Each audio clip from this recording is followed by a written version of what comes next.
1980s, the controlled corporate media denied its existence. Into the late 1990s, coverage only consisted of rare one-line mentions.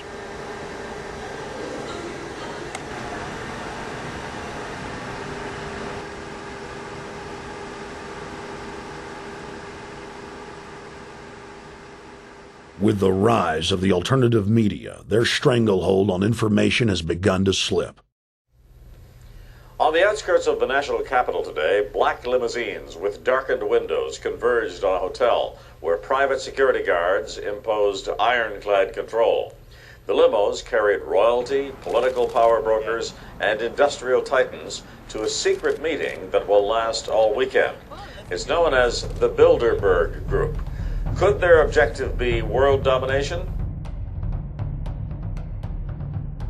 Every 4 years, Bilderberg meets in North America, and in June of 2006, we decided to travel to Ottawa, the capital of Canada. The site of Bilderberg.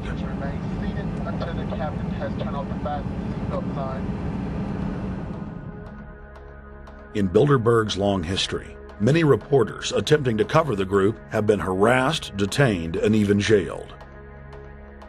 I jokingly reassured my cameramen that the horror stories we'd read about were probably exaggerated. I was wrong. We know reporters get detained at airports, people aren't let in. We know people get sent to the jailhouse for 3 or 4 hours. It happens every time. Well, it happened to Alex Jones this time. They admitted Bilderberg that they've had pressure put on them by the government to heighten security, and that's why all this happened. Yes, I was told that by 2 separate people.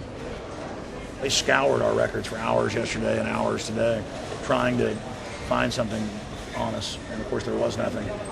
It was just scary. I mean, I've been all over the world, and I've never seen anything like this. It was like hours of humiliation.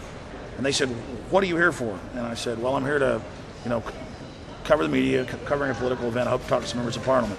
I was answering all the questions. It was clear I wasn't a threat. It was clear I didn't have any criminal record. It was clear I was pressed. It was clear I was coming to interview people. They were going to deny me. They told me earlier that I was probably going to be denied, and then you guys showed up, and everything changed. So what's your plan now? My plan is to go out and try to interview Jim Tucker, try to go down to the Bilderberg Group and maybe catch some of them still arriving, and try to still make a documentary.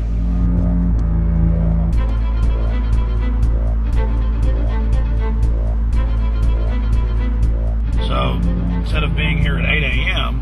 in the morning when the Bilderberg Group attendees, the 100 elite of the planet, start showing up, we're going to be getting here about 3:30 or so, and we'll see if we can catch any of the elites coming in.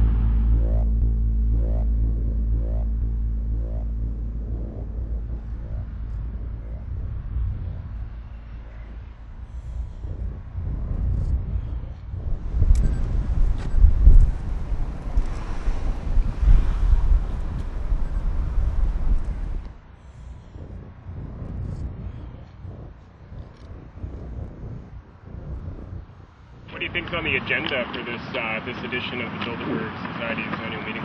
They're debating the attack on Iran. They're talking about how to take out Hugo Chavez. They're talking about how to get their American Union in that destroys Canadian, U.S., and Mexican sovereignty.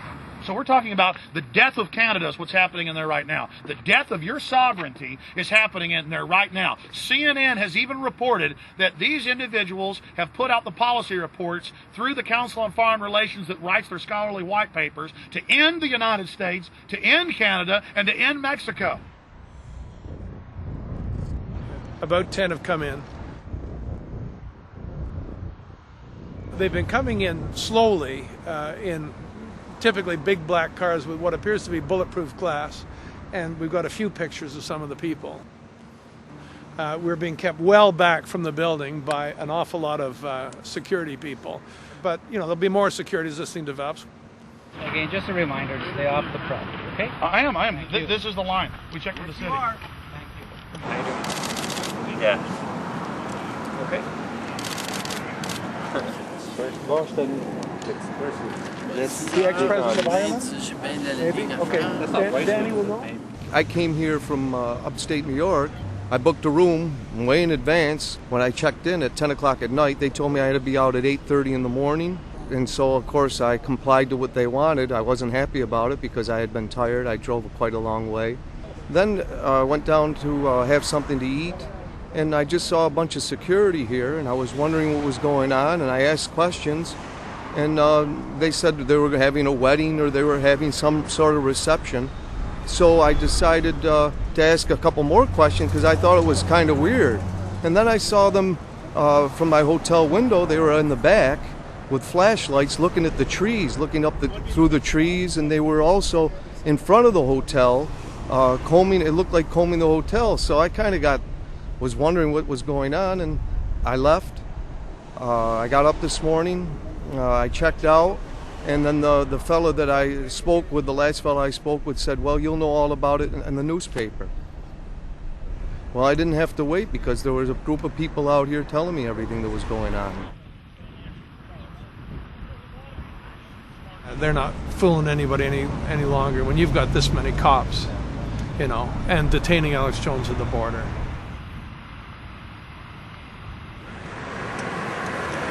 Get him on both sides. Yeah, you crook. Yeah, you're going to go to jail like Ken Lay. Oh, yeah, there's one right there. Hi. Hey, we're not your property. We're not your slaves. We're going to defeat the New World Order. The New World Order is going to be defeated. You realize that? I'm glad you do. Always does throughout history.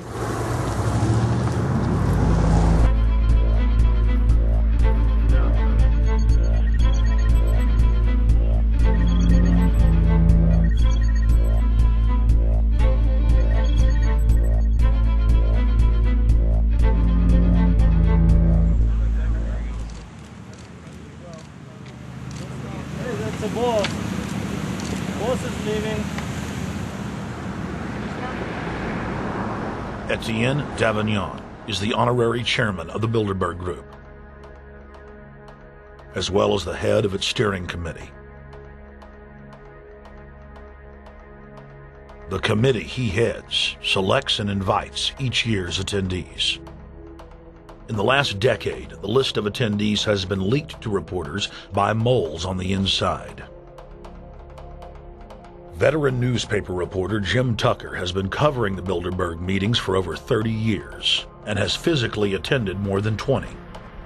We traveled back to our hotel to see if Jim Tucker received the 2006 list. First heard about Bilderberg in 1975, and I said, I don't believe it. That's not possible. Who in hell's Bilderberg? I spent 20 happy years with metropolitan newspapers. All the wires are clicking at my ear. That could not happen without me knowing about it. And the thing that first impressed me most was columns in 1957 by the late, great Westbrook Pegler, widely syndicated columnist. He wrote 2 lengthy columns about how approximately 100 leaders of international finance, heads of state, high public officials were meeting behind armed guards and closed doors on Jekyll Island, sealed off. What are these powerful internationalists doing?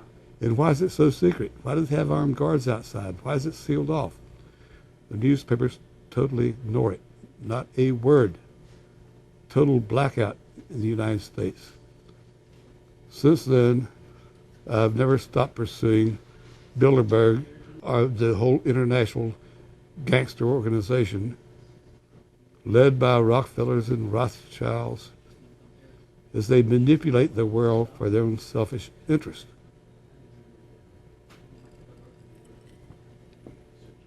Jim, you've been waiting on the list. You normally get it on the first day. You haven't gotten it. We're told it might come in today. How important is that list?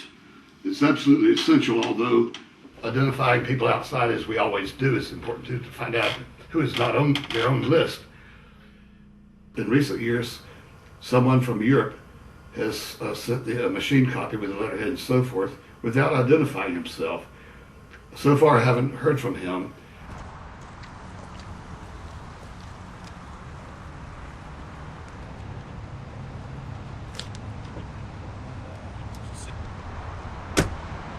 Well, Bilderberg assumed that name in 1954 at their first meeting as Bilderberg at the Bilderberg Hotel